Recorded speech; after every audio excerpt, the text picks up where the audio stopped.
எஃப்சிஐயிலிருந்து வெளியேறினார் ஷிரந்தி ராஜபக்ச. வீட்டின் செல்ல பிராணியை விசாரணைக்கு அழைத்து வர தயார், நாமல் தெரிவிப்பு. பாராளுமன்ற குழுத்தலைவர் பதவியிலிருந்து ஸ்ரீதரன் நீக்கம். புதிய கணக்காய்வாளர் நாயகம் நியமனத்திற்கு அனுமதி. போலி தகவல்களை சமூகமயப்படுத்த வேண்டாம், வலுசக்தி அமைச்சர்.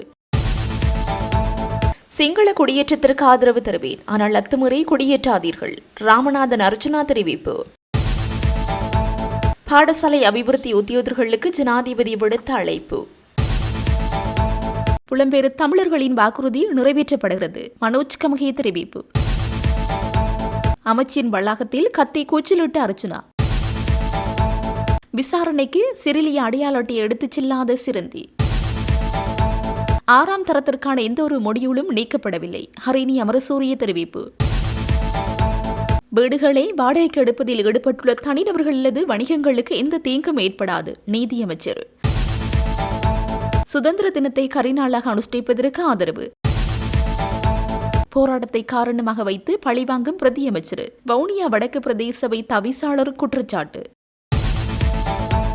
நிதி தூய்தாக்களுக்கு உதவிய குற்றச்சாட்டில் கெஹேலியவின் உறவுமுறை சகோதரர் பண்டார ராமுக்வெல கைது.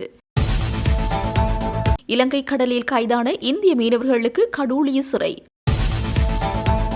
சிங்கள குடியேற்றத்திற்கு ஆதரவு தருவேன், ஆனால் அத்துமுறை குடியேற்றாதீர்கள் என நாடாளுமன்ற உறுப்பினர் ராமநாதன் அர்ஜுனா தெரிவித்துள்ளார். நாடாளுமன்றத்தில் இன்று உரையாற்றும் போதே அவர் இவ்வாறு தெரிவித்தார். அவர் மேலும் தெரிவிக்கையில், காடுகள், ஈரநிலங்கள், மக்கள் வாழுகின்ற பகுதிகள் தெற்கில மட்டுமில்லை வடக்கிலையும் இருக்குது. ஒரு நல்ல உதாரணம் உங்களுக்கு கிவுல்லோயா. உங்களுக்கு நான் சரியான ஜதார்த்தமாக கதைப்பவன். உங்களுக்கு மகாபலி திட்டத்தை கிவுலோயாவிலே நடத்தும் போது காடழிகின்ற போது உங்களுக்கு பிரச்சனை இல்லை. அங்கே ஏக்கர் கணக்கான காடுகள் அழிக்கப்பட்டு வயல் நிலங்களாக மாற்றப்படுகின்ற போது உங்களுக்கு எந்த பிரச்சனையும் இல்லை. ஆனால் இங்கே முத்துராஜவேல ஈர வலயத்தை மட்டும் பொத்தி பாதுகாக்க வேண்டும். கிளிநொச்சியிலே, முல்லைத்தீவிலே, பரந்தனிலே 1500 ஏக்கருக்கு மேற்பட்ட ஈரநிலங்கள் பாதுகாக்கப்படாமல் அதை கடந்த அரசாங்கங்களிலே எங்களுடைய இப்போது வேலை போயிருக்கிற ஸ்ரீதரன் அவர்களுடைய ஊழலுக்காக 1500 ஏக்கர் கொடுக்கப்பட்ட போது அந்த ஊழலை விசாரிப்பதற்கு நீங்கள் தயாராக இல்லை. ஏனென்றால் உங்களுக்கு ஆல்ரெடி அவர் 8 தடவை வாக்கு போட்டிருக்கிறார் கான்ஸ்டிடியூஷனல் கவுன்சிலே. ஆகவே உங்களுக்கு அவர் இப்போது உங்களுடைய அடிவருடி. என்ன கவலை என்றால் பூநகரிலே ஈரநிலம் பாதுகாக்கப்படவில்லை, வடக்கு மாநிலத்திலே பருத்தித்துறையிலே ஈரநிலம் பாதுகாக்கப்படவில்லை. உங்களுடைய கெவிலோயா திட்டத்தை கொண்டு மக்கள் வாழ விரும்பாத இடங்களிலே பூத்துகிறீர்கள். மணலாறு எங்கள் வீரம் விளைந்த நிலம். நான் நினைக்கிறேன், நான் அப்போது 10ஆம் ஆண்டு ஓலவில் இருக்கும்போது சொன்னார்கள், திலத்தி அடித்ததாக மணலாறு என்று சொல்ல போது நீங்கள் வெளியோயா என்று இன்னும் 10 பரம்பரைக்கு சொன்னாலும், வெளியோயா இன்னும் 1000 பரம்பரைக்கு சொன்னாலும் எங்களுடைய மணராற்று வீரம் எங்களுக்கு ஞாபகம் இருக்கு. இப்போது நீங்கள் வெளியோயா என்று பெயர் மாற்றுகிறீர்கள். வெளியோயாவிலே கொண்டு இப்போது முழுக்க சிங்கள நான் ஒருபோதுமே சிங்கள குடியேற்றத்தை தடுப்பவன் இல்லை. உங்களுக்கு அபிவிருத்தி செய்ய வேண்டுமா, மகாபலி கங்கையை யாழ்ப்பாணம் வரைக்கும் கொண்டு வரணுமா, நான் ஆதரவு தருவேன். ஆனால் அங்கே கொண்டு சிங்கள குடியேற்றங்களை அத்துமீறி குடியமர்த்துவதை தான் நான் முழுமையாக எதிர்க்கிறேன். அங்கே தமிழர் வாழ்ந்த பூமி, முஸ்லிம் மக்கள் வாழ்ந்த பூமி, பாரம்பரியமாக சிறுபான்மையினம் வாழ்ந்த பூமியில நீங்கள் வெளியோயாவை கொண்டு அங்கே செய்கிறீர்கள், கிவுல்லோயா திட்டத்தை செய்கிறீர்கள். ஆனால் இன்றைக்கு இங்கே முத்துராஜ விலவை பாதுகாக்க சொல்லி நீங்கள் ஒரு ஒத்திவைப்பு. வெட்கமா இல்லையா? உங்களெல்லாம் கேட்க வேண்டியது கையாலையா சாப்பிட்றீங்க? வெக்கமா இல்லையா உங்களுக்கு? அதை விட இன்னொரு விடயம் என்னென்றால் வனவிலாகா.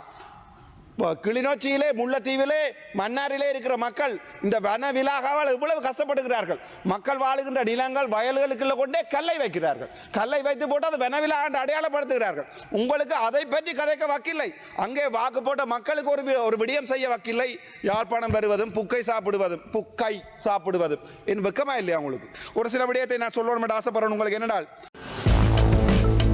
அனைவரின் தொழில்முறை கண்ணியத்தையும் மரியாதையும் பாதுகாப்பதே அரசாங்கத்தின் நோக்கமாகும் என ஜனாதிபதி அனுரகுமார திசாநாயக்க தெரிவித்துள்ளார். ஜனாதிபதி செயலகத்திற்கு முன்பாக உண்ணாவிரத போராட்டத்தில் ஈடுபட்டிருந்த பாடசாலை அபிவிருத்தி உத்தியோகர்கள் சங்க பிரதிநிதிகளை இன்று ஜனாதிபதி செயலகத்தில் சந்தித்து கலந்துரையாடிய போது ஜனாதிபதி இதனை குறிப்பிட்டுள்ளார். சுமார் 7 வருடங்களாக பாடசாலைகளில் பணியாற்றியுள்ள பாடசாலை அபிவிருத்தி உத்தியோகர்கள் தாம் எதிர்கொண்ட தொழில்முறை மற்றும் சமூக பிரச்சினைகள் குறித்து அதன் பிரதிநிதிகள் ஜனாதிபதிக்கு இதன்போது விளக்கம் அளித்துள்ளனர். உள்ளனர். நிலவும் பிரச்சினைகளுக்கு தற்போதைய அரசாங்கம் பொறுப்பில்லை என்றாலும் தொழில் வல்லுநர்களாக தற்போது தாங்கள் பல தொழில்சார் மற்றும் சமூக பிரச்சினைகளை எதிர்கொண்டுள்ளதாகவும் அவர்கள் சுட்டிக்காட்டினர். இந்த நிலையில் பாடசாலையில் பணியாற்றிய அனுபவமுள்ள பட்டதாரிகளை ஆசிரியர் பணியில் உள்வாங்குவது அரசாங்கத்தின் எதிர்பார்ப்பு என்று கூறிய ஜனாதிபதி ஆசிரியர் சேவை ஜாப்பிற்கமைய பரீட்சைக்கு தோற்றுமாறும் அவர்களுக்கு அழைப்பு விடுத்துள்ளார்.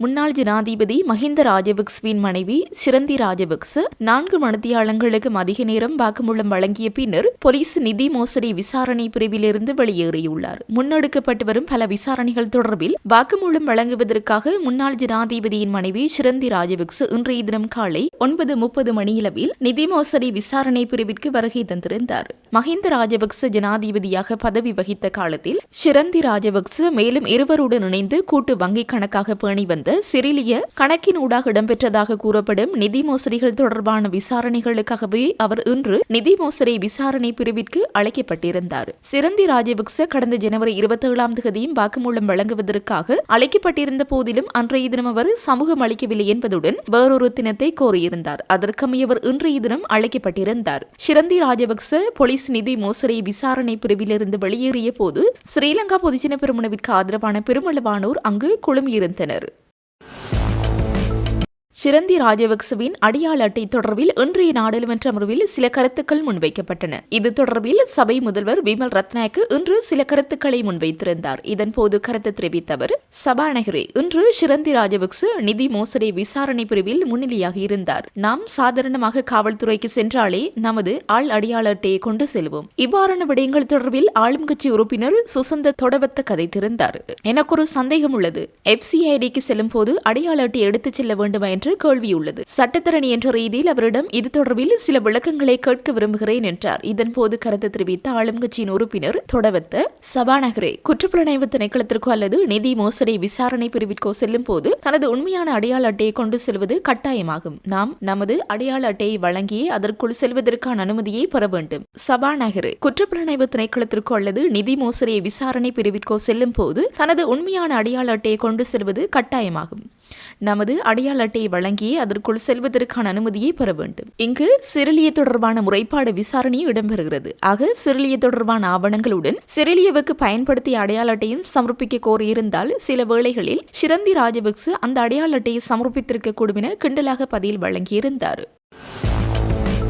அரசாங்கம் விசாரணைக்கு அழைக்கும் எந்நேரமும் நான் உட்பட அம்மா, அப்பா, தம்பி வருவதற்கு தயாராக இருக்கின்றோம். அத்தோடு வீட்டில் தங்க சங்கிலி போடப்பட்டிருக்கும் செல்ல பிராணியையும் அழைத்து வரவும் தயார் என நாமல் ராஜபக்ச தெரிவித்துள்ளார். ஸ்ரீலங்கா பொதுஜன பெரமுனவின் தேசிய அமைப்பாளரான நாடாளுமன்ற உறுப்பினர் நாமல் ராஜபக்ச குற்றப்புலனாய்வு திணைக்களத்தில் முன்னிலையான நிலையில் 4 மணி நேரம் வாக்குமூலம் அளித்த பின்னர் அங்கிருந்து வெளியேறிய சந்தர்ப்பத்தில் ஊடகவியலாளர்கள் கேட்ட கேள்விக்கு பதிலளிக்கும் போது இதனை தெரிவித்தார்.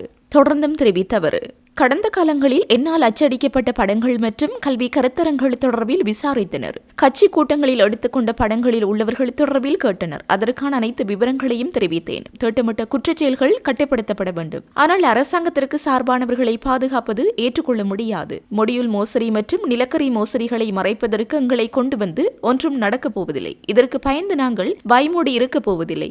நாங்கள் தொடர்ந்து மக்களுக்காக குரல் எழுப்புவோம். கொள்கலன் விடுவிப்பு நுவரெலியாவிலிருந்து ஐஸ் தொழிற்சாலை தொடர்பில் நான் கேட்ட கேள்விக்கு வித பதிலும் இல்லை. நான் இன்றும் சொல்கிறேன், எங்கள் கைகளில் இரத்தக்கரை இல்லை என குறிப்பிட்டுள்ளார். முன்னாள் ஜனாதிபதி மஹிந்த ராஜபக்சவை சிறையில் அடைக்க முடியாததால் அவரின் பாரியார் சிரந்தியை சிறையில் அடைக்க அரசாங்கம் முயற்சிப்பதாக மஹிந்த ராஜபக்சவின் ஊடக பேச்சாளர் சட்டத்தரணியர் ரவீந்திர மனோஜ்கமகே தெரிவித்துள்ளார். சிரந்தி ராஜபக்ச இன்று காலை 9:30 மணிக்கு நிதி குற்ற விசாரணை பிரிவில் முன்னிலையாகி சுமார் 5 மணி நேரம் வாக்குமூலம் அளித்த பின்னர் நிதி குற்றப்புலனாய்வு பிரிவிலிருந்து வெளியேறி சென்ற பின்னர் ஊடகங்களுக்கு கருத்து தெரிவித்த மனோஜ்கமகே இதனை குறிப்பிட்டுள்ளார். தொடர்ந்து உரையாற்றியவர், இதை அரசியல் பழிவாங்கலாகவே நாம் பார்க்கின்றோம். இது புலம்பெயர் தமிழர்களுக்கு வழங்கிய வாக்குறுதியொன்று நிறைவேற்றப்படுகிறது. மஹிந்த ராஜபக்சவை பழிவாங்க முடியாததால் அவரின் பாரியார் மற்றும் நாமளை பழிவாங்க துடிக்கின்றனர். ராஜபக்ச குடும்பத்தை சிறையில் அடைக்க முயற்சிக்கின்றனர். யுத்தம் நிறைவடைந்த பின்னர் ராஜபக்சவை பழிவாங்க யாருக்கு ஆசை இருந்தது என்று எல்லோருக்கும் தெரியும். அதனால் இவ்வாறான சிறுபிள்ளைத்தனமான வேலைகளை நிறுத்திவிட்டு நாட்டின் அபிவிருத்தியை மேற்கொள்ளவும் திரைசேரியில் பணம் இருப்பதாக மாறுதட்டினர். ஆனால் வழங்கப்பட்ட காசோலைகளில் பணம் இல்லையாம். அனர்த்தத்தில் பாதிக்கப்பட்ட மக்களுக்கு வழங்குவதாக கூறிய பணம் வழங்கப்படவில்லை. இவற்றை மறைப்பதற்காக ராஜபக்சவை கொண்டு செய்திகள் ஆக்க முயற்சிப்பதால் ஒன்றும் நடக்காது என்றார். சிரேஷ்ட பிரதி கணக்காய்வாளர் நாயகமாக பணியாற்றும் LSI ஜெயரத்னவை புதிய கணக்காய்வாளர் நாயகமாக நியமிப்பதற்கு இன்று அனுமதி வழங்கப்பட்டுள்ளது. இன்று கூடிய அரசியலமைப்பு சபையிலே இதற்கான அங்கீகாரம் வழங்கப்பட்டுள்ளது. அதற்கமைய LSI ஜெயரத்னவின் பெயரை அரசியலமைப்பு சபை ஏகமனதாக அங்கீகரித்துள்ளது. பாராளுமன்ற குழுத் தலைவர் பதவியிலிருந்து பாராளுமன்ற உறுப்பினர் சிவஞானம் ஸ்ரீதரன் நீக்கப்பட்டதாக தெரிவிக்கப்படுகிறது. இந்நிலையில் இலங்கை தமிழரசு கட்சி மட்டக்களப்பு மாவட்ட நாடாளுமன்ற உறுப்பினர் சாணக்கியன் ராசமாணிக்கம் நாடாளுமன்ற குழு பதில் தலைவராக நியமிக்கப்பட்டுள்ளதாக தெரிவிக்கப்படுகிறது. அரசியலமைப்பு சபையிலிருந்து விலக மறுத்த ஸ்ரீதரனின் முடிவை தொடர்ந்து இந்த தீர்மானம் எடுக்கப்பட்டதாக கூறப்படுகிறது. ராணுவ அதிகாரி ஒருவருக்கு உயரிய பதவியை வழங்க சிவஞானம் ஸ்ரீதரன் ஆதரவளித்து வாக்களித்த நிலையிலேயே அவர் இவ்வாறு பதவி நீக்கம் செய்யப்பட்டதாக தெரிவிக்கப்படுகிறது.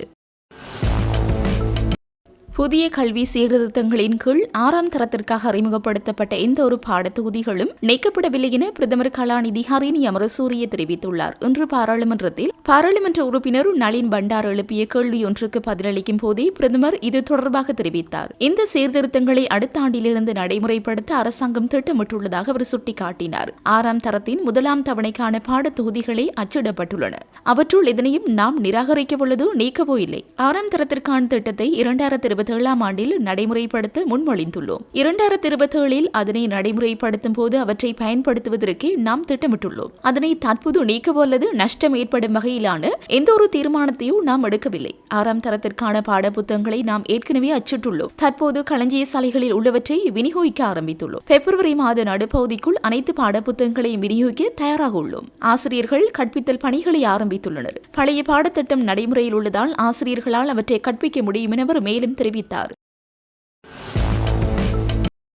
உள்நாட்டு அலுவல்கள் அமைச்சின் உத்தியபூர்வ இல்ல வளாகத்தில் நாடாளுமன்ற உறுப்பினர் அர்ஜுனா ராமநாதன் கூச்சல் குழப்பத்தில் ஈடுபட்டதாக தெரிய வந்துள்ளது.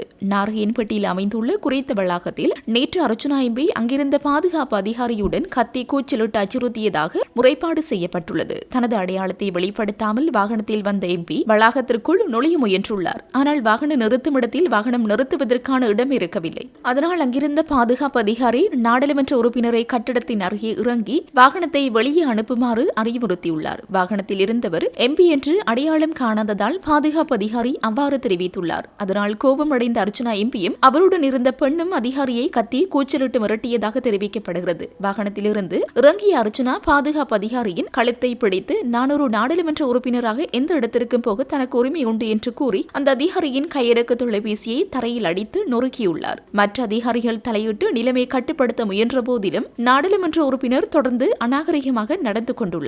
பின்னர் அவர் மற்ற வாகனங்களுக்குள் இடையூறாக தனது வாகனத்தை நிறுத்திவிட்டு கட்டிடத்தின் 18வது மாடிக்கு சென்றுள்ளார். இச்சம்பவம் தொடர்பாக பாதிக்கப்பட்ட பாதுகாப்பு அதிகாரி காவல்துறை அவசர அழைப்பு பிரிவுக்கு முறைப்பாடு செய்துள்ளார். இருப்பினும் தனது தேவையை நிறைவேற்றி திரும்பிய நாடாளுமன்ற உறுப்பினர் தனது தவறை ஒப்புக்கொண்டு சம்பந்தப்பட்ட பாதுகாப்பு அதிகாரியிடம் மன்னிப்பு கேட்டுள்ளார். மேலும் சேதமடைந்த கையடக்க தொலைபேசியை சரி செய்ய 1000 ரூபாய் கொடுத்துவிட்டு அங்கிருந்து வெளியேறியுள்ளார்.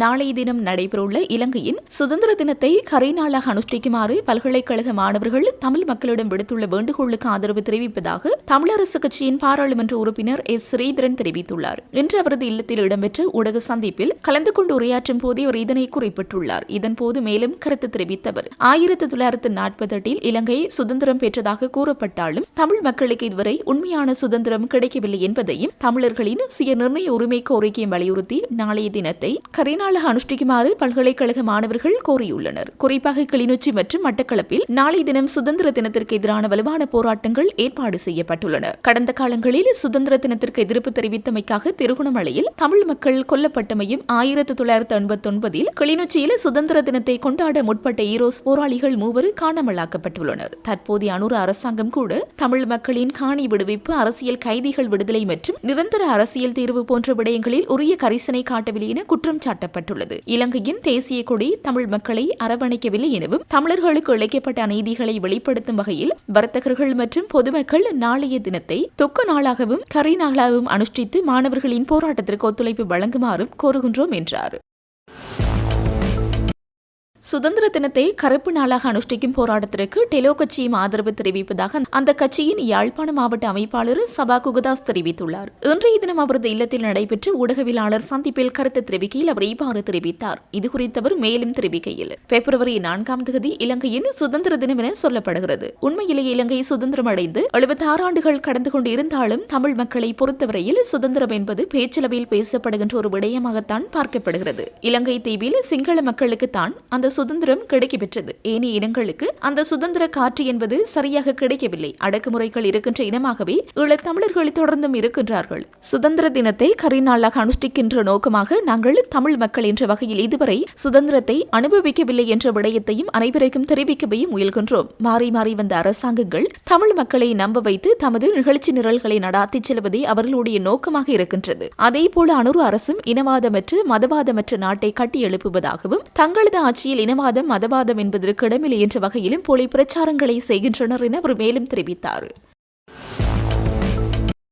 பொறுப்பற்ற வகையிலான பொய்யான தகவல்களை சமூகமயப்படுத்துவதை தவிர்க்குமாறு வலுசக்தி அமைச்சர் பொறியியலாளர் குமார ஜெயக்கொடி எதிர்க்கட்சியிடம் கேட்டுக் கொண்டுள்ளார். இறக்குமதி செய்யப்பட்ட நிலக்கரி பிரச்சினை தொடர்பாக கருத்து தெரிவிக்கையில் அமைச்சர் இன்று பாராளுமன்றத்தில் 2023 ஆண்டின் விவரக்குறிப்பு மற்றும் டெண்டர் முறைமைக்கு அமையவே செயல்பட்டதாக கூறினார். நிலக்கரி இறக்குமதியின் போது டெண்டர் முறைமையோ அல்லது விவரக்குறிப்பு முறைமைகளையோ மாற்றவில்லை என்றும் நிலக்கரியின் தரம் குறித்து விசேட நிலைமை ஏதேனும் ஏற்பட்டால் எடுக்க வேண்டிய நடவடிக்கைகள் டெண்டர் செயல்முறையில் உள்ளடக்கப்பட்டதாகவும் அதற்கமையவே தேவையான நடவடிக்கைகள் எடுக்கப்பட்டதாகவும் அமைச்சர் தெரிவித்தார். மேலும் நிலக்கரி விநியோகம் அல்லது அதன் தரம் தொடர்பாக எழக்கூடிய பிரச்சினைகளை தீர்ப்பது குறித்து சர்வதேச அளவில் அங்கீகரிக்கப்பட்ட முறைமைக்கு அமைவான முறைமையொன்று டெண்டர் செயல்முறைக்குள் உள்ளடக்கப்பட்டுள்ளதாகவும் அதற்கமையவே செயற்பட்டுள்ளதால் தவறான கூற்றுக்களை வெளியிட வேண்டாம் என தான் எதிர்க்கட்சி உறுப்பினர்களிடம் கேட்டுக் கொள்வதாகவும் வலுசக்தி அமைச்சர் எதிர்க்கட்சி உறுப்பினர்களிடம் கேட்டுக் கொள்வதாகவும் அவர் தெரிவித்தார். இதுகுறித்து மேலும் தெரிவித்த அமைச்சர், எந்தவித டெண்டர் நடைமுறையுமின்றி முன்னே ஆட்சியின் உறவுமுறை தொடர்புகளை கொண்ட நிறுவனம் ஒன்று அந்த தொடர்புகளை பயன்படுத்தி நிலக்கரி விநியோகத்தை மேற்கொண்டு வந்தது. இம்முறை அவர்களும் டெண்டரில் கலந்து கொண்ட போதிலும் அவர்களுக்கு டெண்டரை பெற்றுக்கொள்ள முடியவில்லை. சிலர் அவர்களுக்காகவே பேசுகின்றனர். அவசர தேவையொன்று ஏற்பட்டால் நிலக்கரி கொள்வனவு செய்வதற்கான அனுமதியை அமைச்சரவை வழங்கியுள்ளது. அவ்வாறு கொள்வனவு செய்தாலும் அதனால் நட்டம் ஏற்படாது. தற்போது 6 கப்பல் தொகுதிகள் துறைமுகத்திற்கு வந்துள்ளன. 1வது மற்றும் 3வது தொகுதிகளில் சில மாற்றங்கள் இருந்தாலும் ஏனையவை தேவையான மட்டத்தில் உள்ளன என அவர் தெரிவித்தார்.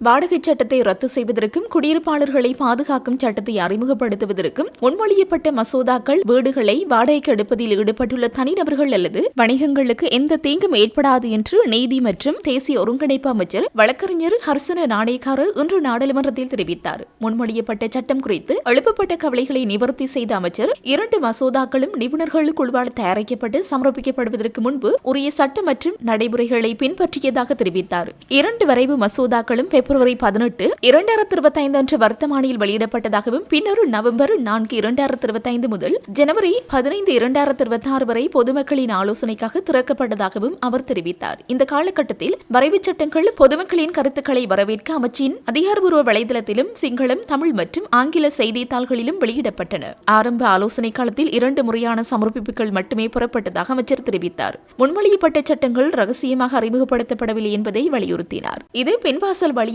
கொண்டுவரப்பட்ட சட்டமல்ல. இந்த நாட்டு மக்களுக்கு சிறந்த திட்டத்தை அறிமுகப்படுத்துவதே எங்கள் நோக்கம் என்று அவர் தெரிவித்தார். அரசியலமைப்பு சார்புகளை பொருட்படுத்தாமல் அனைத்து பங்குதாரர்களும் ஆக்கப்பூர்வமான திட்டங்களை சமர்ப்பிக்க வேண்டும் என்றும் அவர் அழைப்பு விடுத்தார். முன்மொழியப்பட்ட மசோதாக்கள் குறித்து தனது கருத்துக்களை முன்வைக்க வேண்டியதன் அவசியத்தை வெளிப்படுத்தும் இலங்கை வழக்கறிஞர்கள் சங்கத்திலிருந்து ஜனவரி 29, 2026 தேதியிடப்பட்ட கடிதம் அமைச்சகத்திற்கு வந்ததாகவும் நாணயக்காரர் நாடாளுமன்றத்தில் தெரிவித்தார். பல்வேறு கட்சிகளின் கோரிக்கைகளை கருத்தில் கொண்டு பொது ஆலோசனை காலத்தை பிப்ரவரி 3, 2026 முதல் மேலும் 1 மாதத்திற்கு நீட்டிக்க அரசாங்கம் முடிவு செய்துள்ளதாக அமைச்சர் கூறினார். எழுத்துப்பூர்வ சமர்ப்பிப்புகள் பெறப்பட்டவுடன் நீதி மற்றும் தேசிய ஒருங்கிணைப்பு அமைச்சகத்தின் கூடுதல் செயலாளர் தலைமையிலான குழுவால் அவை மதிப்பாய்வு செய்யப்படும் என்றும் வரைவு சட்டத்தை இறுதி செய்வதற்கு முன்பு பரிந்துரைகள், அவதானிப்புகள் மற்றும் முன்மொழிவுகளை இது மதிப்பிடும் என்றும் அவர் தெரிவித்தார். நாட்டிற்கு மிகவும் பொருத்தமான மற்றும் சீரான சட்ட கட்டமைப்பை அறிமுகப்படுத்துவதே அரசாங்கத்தின் நோக்கம் என்றும் அமைச்சர் மீண்டும் வலியுறுத்தினார். மேலும் ஆர்வமுள்ள அனைத்து தரப்பினரும் தங்கள் கருத்துக்களை எழுத்துப்பூர்வமாக அமைச்சகத்திற்கு தாமதமின்றி சமர்ப்பிக்குமாறு தெரிவித்தார்.